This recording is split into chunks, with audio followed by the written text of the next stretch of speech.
I'm Kristen Soblik, Chancellor of the University of Missouri St. Louis. On behalf of everyone at the university, welcome to tonight's holiday concert. Before we begin, I want to take this time to express my sincere gratitude and appreciation for our students, faculty, and staff, for the spirit with which you have faced the many challenges of this year. And to our alumni, more than 100,000 strong, thank you for your unwavering support in 2020. I wish each and every one of you a happy and healthy holiday season, and I hope tonight's performance will bring you a little joy. Thanks, and enjoy the program.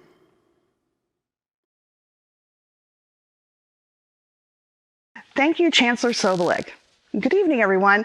My name is Jennifer Jezik-Tausig, and I'm the Associate Vice Chancellor of Alumni Engagement and Annual Giving. You are in for a wonderful hour of music and storytelling, featuring UMSL, faculty, staff, and students. So let's get started.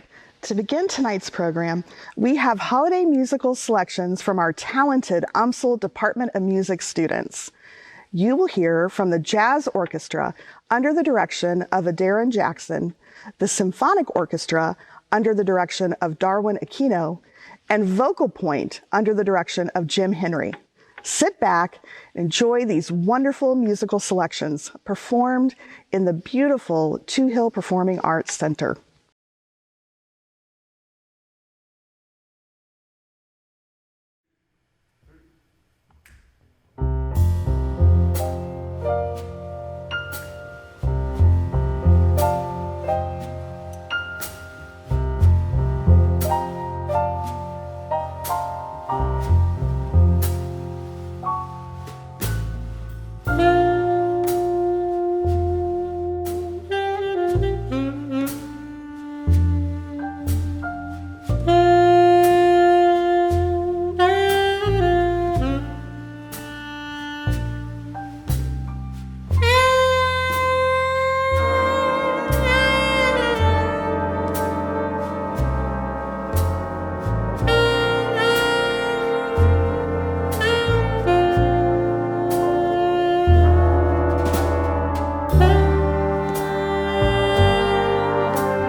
Up next is Bobby Norfolk.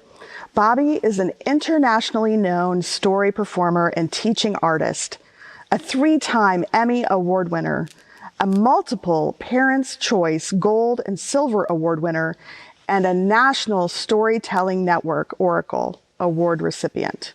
Simply put, he is one of the most popular and dynamic story educators in America today. And by the way, he is a 2004 graduate of the University of Missouri, St. Louis. Bobby will be performing 2 stories this evening, Anansi and the Magic Cauldron and A Visit from St. Nicholas, where he will be joined by his granddaughter, Michaela Grace Norfolk. Now, Bobby Norfolk.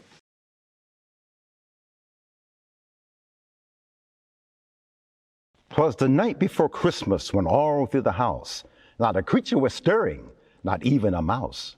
The stockings were hung by the chimney with care, in hopes that St. Nicholas soon would be there. The children were nestled all snug in their beds, while visions of sugar plums danced in their heads, and Mama in her kerchief and I in my cap had just settled down for a long winter's nap. When out on my lawn there rose such a clatter, I sprang from my bed to see what was the matter. Away to the window I flew like a flash, to open the shutters and threw up the sash.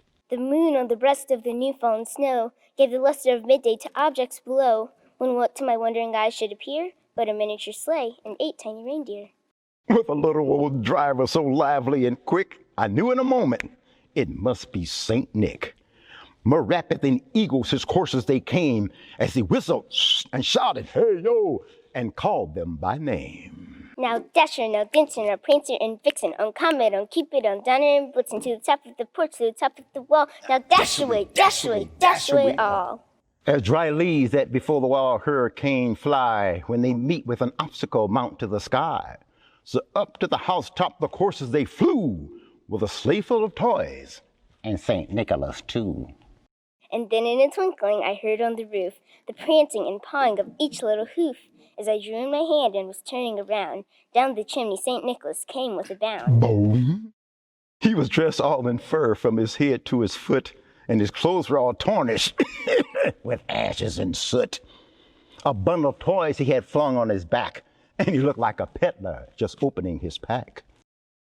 His eyes, how they twinkled, his dimples, how merry, his cheeks were like roses, his nose like a cherry, his droll little mouth was drawn up like a bow, and the beard of his chin was as white as the snow. The stump of a pipe he held tight in his teeth, and the smoke, it encircled his head like a wreath. He had a broad face and a round little belly that shook when he laughed like a bowl full of jelly. He was chubby and plump, a right jolly old elf, and I laughed when I saw him in spite of myself. With a wink of his eye and a twist of his head, he soon gave me to know I had nothing to dread. He spoke not a word, but went straight to his work and filled all the stockings, then turned with a jerk. And laying a finger aside of his nose and giving a nod, up the chimney he rose. He sprang to his sleigh, to his team gave a whistle, and away they all flew like a down of a thistle. But I heard him exclaim ere he drove out of sight, "Happy Christmas to all." And to all a good night.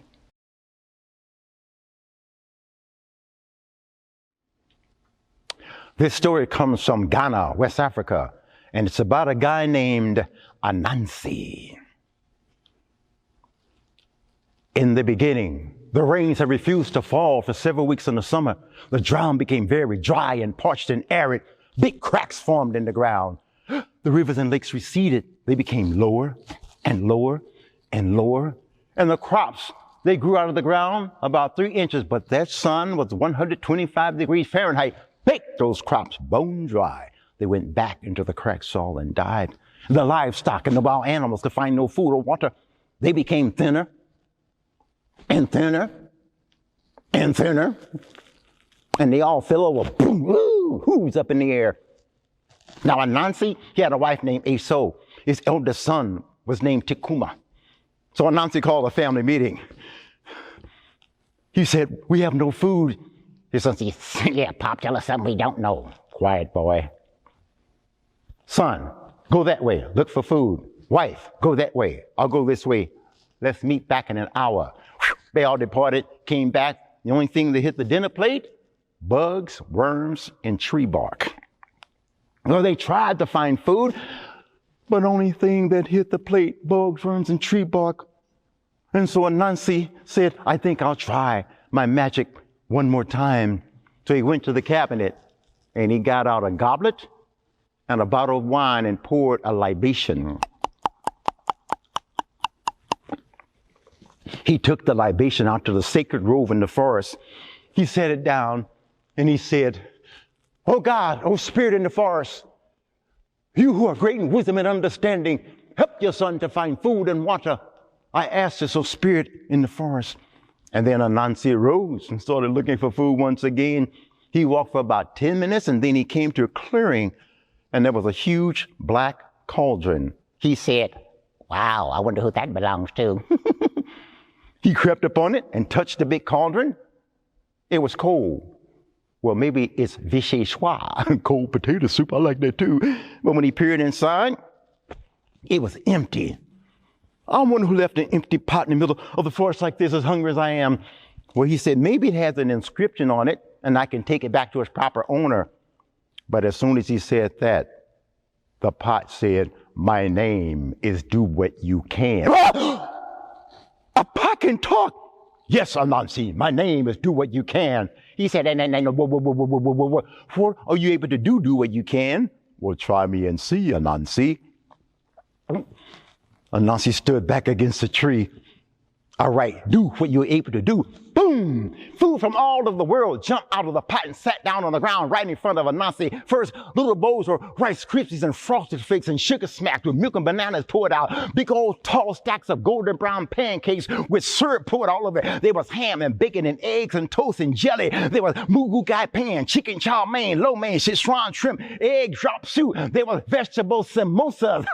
He came in, kept looking. There was garlic naan, palak paneer. There were quesadillas over there. There was fettuccine alfredo over there and Caesar salads. He said it must be supper time. He ate. Then he put food in his pocket and he ate. And he said, brr, I can't eat anymore. And there was still food spread out over 3 acres. He said, I'm going to take some of this back to my family. Greed set in. I don't want them to have all this best food. I think I'll keep the best food for myself. He took back all of the fine cuts of steak. He took back all of the fine seafood. He took back all of the fine French pastries. And then he left his family leftovers, crumbs. He took the food home on a big sled and he said, family, look what I have brought home. Anything looked better than bugs, worms, and tree bark. They started dialing the food, bathing in the food. Anansi said, yeah, eat. There's some brown swag up in the corner, boy. His son said, Daddy, don't you want food too? Anansi said, no. I don't need any food. My only job is to see you happy, boy. He was too full to eat anymore anyway. So, as the family continued their repast, Anansi went back out and built a hut out of straw and bamboo. And he took the pot, do what you can, hid it inside the hut, locked the door. Then every day when he was by himself, he would head to the hut, unlock the door, open it, pull the pot out and say, do what you're able to do. Boom! Food jumped out from all over the world. He ate up all the food he could. That was good. Took the crumbs and the leftovers home later. He did that every day for 2 whole weeks until one day he was too lazy to go home with the leftovers. So he went out, unlocked the door, took the pot home. But halfway home, he said, this thing needs to be washed off. So he took it to a creek and started washing the pot off. Now, the pot was happy by being cleaned up, but still upset from being stolen from its home.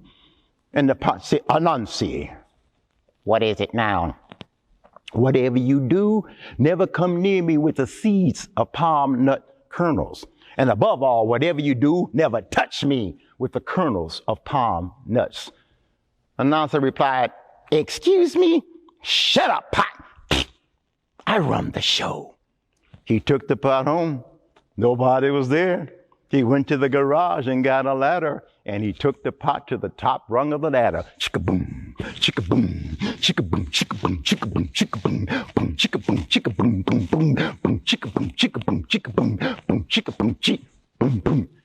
Pushed open the straw thatch of the roof, put the pot underneath, lowered the thatch back down, descended the ladder, and took it back to the garage. And every day when he was by himself, spider style, he would climb up that ladder until the pot do what you were able to do. Boom! Food jumped out up under the roof. He was up there like a little squirrel. Bird. Took the leftovers downstairs later. Never did he eat in front of the family. Never did he give the family any of the best food. Until one day, his oldest son, Chikuma, went to his mom. Mom, yes, my son. Is it not strange that Father always refuses food when we eat? But look how big that man is becoming. What's up with that? She said, oh, my son, indeed you have inherited the wisdom of your great father, but we know he's greedy and selfish sometimes, so don't start anything by questioning so much, okay? So leave it alone. Boy, leave it alone. The son backed off, but he still watched his father every moment that he could. Now, why is Anansi not eating any food and still getting big? I know he's not a breatharian. But in the meantime, his conscience started bothering Anansi. Why did that pot tell me don't touch it with the seeds of palm nut kernels? I know why. It can produce diamonds and gold. That's what it is. The pot can produce diamonds and gold. It doesn't want me to become rich. So one day after supper, Anansi was eating soup. At the bottom of the bowl, seeds of palm nut kernels. Well, looky here, look what we have. He told the family, go to the sacred grove and pray. Y'all go pray. Pray for some pepperoni pizza. But as soon as they left, he went and got that ladder and climbed it. Pushed open the straw thatch of the roof.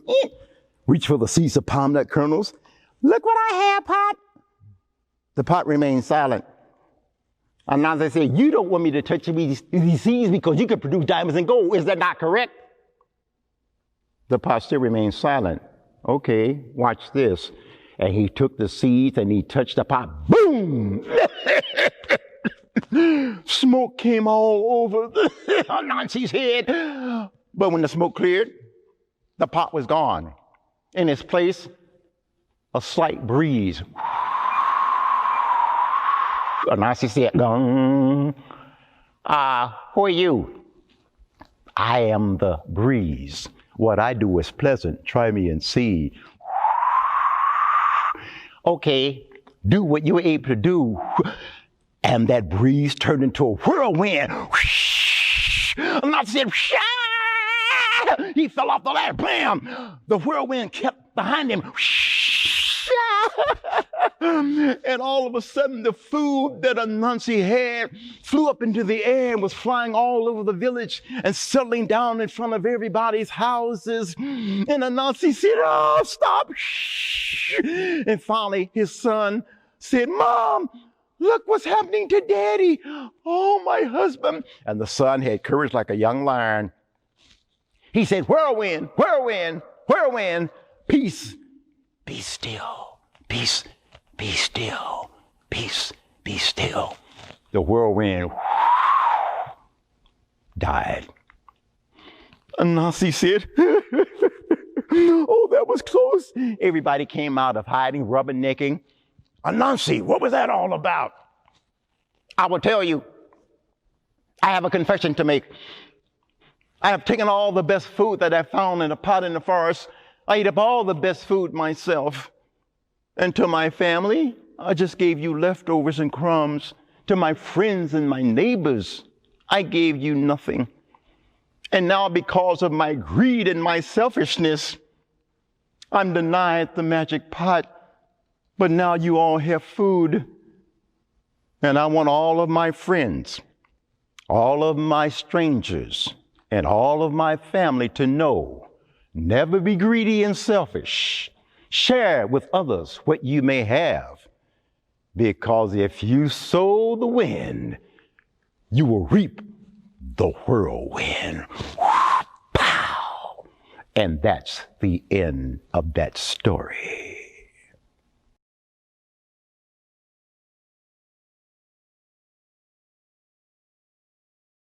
Our final performers, the Arianna String Quartet, are hailed for their outstanding musicianship and are firmly established as one of America's finest chamber ensembles. Formed in 1992, the ASQ garnered national attention by winning several prestigious chamber music and string quartet competitions. They have appeared throughout North America, South America, Europe, and Asia, with frequent trips to Brazil and to South America.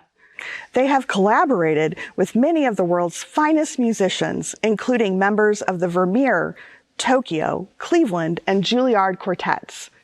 Since 2000, the members of the Arianna String Quartet have been the full-time string faculty at UMSL, where they teach applied violin, viola, and cello, and coach student chamber music ensembles. Now, John Magrosso and Julia Sakharova on violin, Joanna Mendoza on viola, and Kurt Baldwin on cello. The Arianna String Quartet to perform Beethoven Quartet in E-flat major, Opus 74, harp.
Hi, I'm Joe Blanner, President of the Alumni Association for the University of Missouri St. Louis and a graduate of the class of 1998. Well, that brings us to an end of tonight's program. Please join me in thanking our program participants. What an immense amount of talent we have in our UMSL community. There are a number of other events that we have in store for you throughout 2021, so please keep a watchful eye for the details. Until then, we hope you and your family have a happy holidays and a wonderful new year.